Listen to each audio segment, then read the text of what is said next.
소득이 중위소득의 4분의 3보다 크고 2배보다 작은 사람을 경제협력개발기구 OECD에서 중산층으로 정의를 했어요. 이 기준으로 우리나라의 중산층을 따져보면 1970년대 최고 70%에 육박하던 중산층의 비중이 2019년 최저 57%까지 떨어졌다가 최근에 60%를 간신히 회복했어요. OECD의 중산층의 정의는 지나치게 넓은 느낌이 있지만 그럼에도 불구하고 중요한 것은 우리나라의 경우 중산층이 줄어들고 있다는 사실이에요. 당신은 중산층입니까? 라는 질문에 1989년 갤럽 조사에서 20대, 60대 한국인 중 75%가 그렇다라고 답한 반면 2022년 한국경제신문이 조사한 결과는 한국인 중 53%만이 중산층이라고 답했다는 사실이 위 결과를 뒷받침하는데요. 중산층 탈락이 늘어나는 가장 큰 이유 중 하나로 노년 빈곤을 들 수 있어요. 오늘은 우리 은퇴 세대들의 현실과 중산층에서 탈락하지 않는 방법에 대해서 알아볼게요. 여러분들의 삶에 도움되는 내용이 될 테니 끝까지 집중해 주세요. 안녕하세요. 알아두면 삶이 힘이 되는 채널 매일 3분입니다. 여러분들은 스스로 중산층이라고 생각하시나요? 우리나라 사람들이 생각하는 중산층의 기준은 30평 이상의 아파트와 500만원 이상의 월급, 2000cc급의 승용차, 예금잔고 1억원 이상, 그리고 1년에 한 차례 이상 해외여행을 다니는 것을 들었어요. 유럽 사람들의 경우는 페어플레이 정신과 스포츠와 음악을 즐기는 사람들을 중산층이라고 정의했고요. 미국에서는 사회적 약자를 돕고 부정과 불법에 저항하는 사람들을 중산층으로 생각한다는 의견과 비교하면 우리는 너무 물질적인 기준에 치우쳐서 하는 게 아닌가 하는 생각이 들긴 해요. 중요한 부분은 위의 설문 결과에서처럼 시간이 지날수록 중산층이라고 생각하는 사람들이 갈수록 줄어들고 있다는 사실인데요. 왜 중산층이 줄어들고 있는 걸까요? 중산층에서 탈락한 사람들을 조사해본 결과 사업 실패와 실직, 명예퇴직이라고 응답한 사람이 제일 많았고요. 그 다음이 정년퇴직으로 인한 이유였으며 질병과 자녀로 인한 사유가 그 뒤를 이었어요. 자녀로 인한 사유로는 교육비와 결혼비용 등이 주된 이유였고요. 가장 큰 이유인 사업 실패, 퇴직 등은 소득이 사라지는 걸 의미하는데요. 이렇게 주요 소득이 없어지게 되는 경우 빠르게 중산층에서 탈락하게 되는 것으로 나타났어요. 보통 주요 소득이 사라지고 나서 5년 이내에 중산층에서 탈락하게 되는데요. 그러니 여러분들이 60세에 은퇴를 했고 현재 중산층이라면 65세 무렵에는 중산층에서 탈락하게 될 확률이 높다는 얘기예요. 그렇다면 중산층에서 탈락하지 않고 노후에도 안정된 생활을 유지하려면 어떻게 해야 할까요?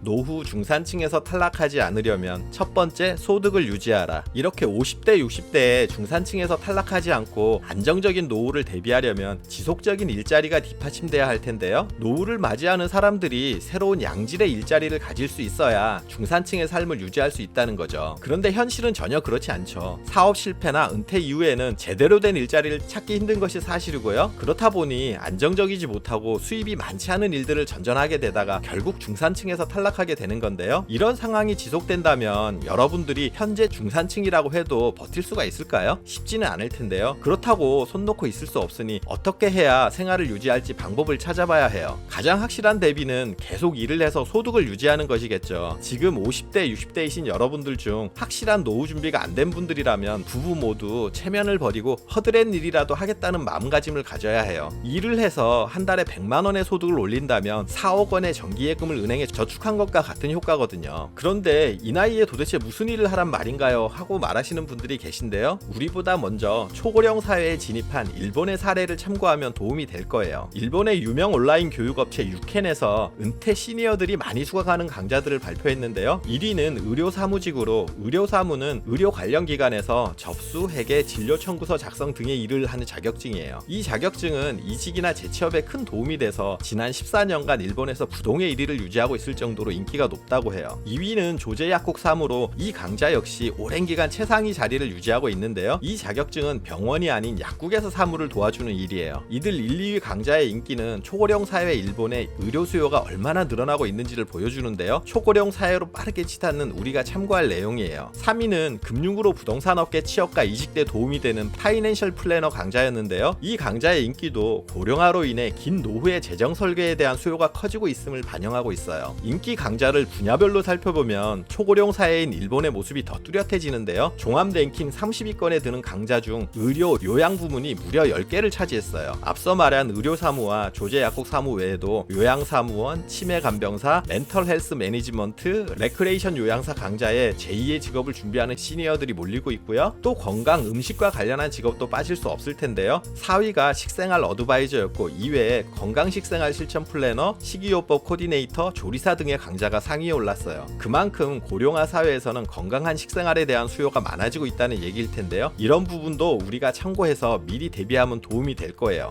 이외에 상위에 랭크된 강자로 컬러 코디네이터, 정리수납 어드바이저 등 일상생활 관련 강자가 있었고요. 반려견 사육 스페셜리스트도 상위에 올라 이미 가족의 범주로 들어온 반려견 케어에 대한 수요가 증가하고 있음을 보여주고 있어요. 이를 정리하면 고령자를 위한 의료 요양 분야에 가장 많은 사람들이 몰렸고요. 건강한 식생활 관련 일자리에 두 번째로 많은 사람들이 모였고요. 이외에 자산관리, 정리정돈, 반려견 관리 등의 일에도 사람들이 많이 모였어요. 그러니 제2의 직업으로 어떤 분야의 일을 선택해야 할지 모르겠다 하시는 분들은 이 결과를 참고해보세요. 지금 일본의 모습이 우리의 10년 후 모습이 될 테니까요. 정년 후 취업이 힘든 건 우리나 일본이나 비슷한 면이 있는 것 같은데요. 일본에서 은퇴 이후 남성들이 가장 많이 하는 직업 1위로 아파트 관리인이 꼽혀요. 우리나라로 치면 경비원과 같은 직업인데요. 이 아파트 관리인 모집 때 보통 50대 1의 높은 경쟁률을 기록할 정도로 정년 퇴직자들 간 경쟁이 치열하다고 해요. 한마디로 우리나 일본이나 자격증이나 특별한 기술이 없다면 할 수 있는 일은 한계가 있다는 거죠. 그러니 우리 50대, 60대 때까지 이 준비를 철저히 한 사람만이 안정적인 노후를 보내게 될 거란 사실이에요.